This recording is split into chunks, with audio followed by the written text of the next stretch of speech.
Hello, class. Today I want to review the spelling rules for the F sound. The F sound says spelling rules.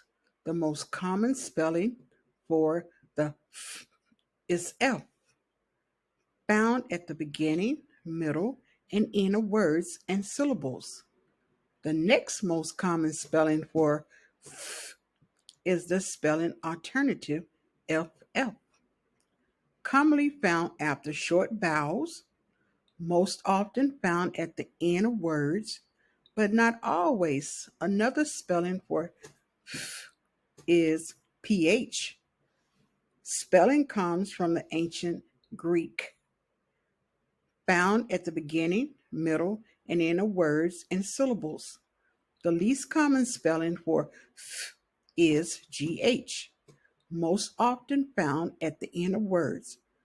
For this sound, usually come after OU and AW, vowel team spelling.